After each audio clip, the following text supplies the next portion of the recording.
Legal advocates are planning to challenge Florida's new immigration law that took effect this weekend. They are set to file a lawsuit challenging the constitutionality of Senate Bill 1718, which they refer to as the anti-immigration law. WESH 2's Luana Munoz has been following this story for us. So, Luana, when will that lawsuit be filed?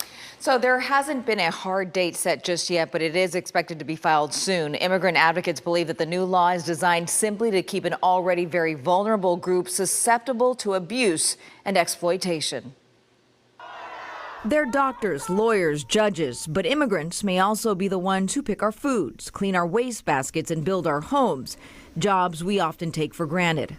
Immigrant advocates say they don't ask for much, and Florida's new immigration law, SB 1718, could further silence these workers. If they're fearful for their immigration status and their lack of rights, then it becomes more difficult for them to feel comfortable raising their voices and speaking out if they see any kinds of abuses. Nessa Xiuhtecutli is with the Farm Workers Association of Florida. They're one of the organizations suing Governor Ron DeSantis over SB 1718.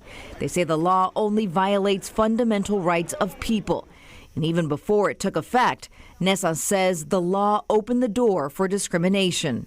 In rural areas, we saw from some of our organizers their reports of police asking people for their immigration status. Republicans have said the immigration law is meant to stop illegal immigrants and protect Floridians. Most of the people here illegally, or probably all of them, they're not paying for any of the services they're getting. You're paying for it as taxpayers. On Wednesday, state officials released a list of license classes that other states issue to undocumented immigrants and said those forms of identification will no longer be accepted.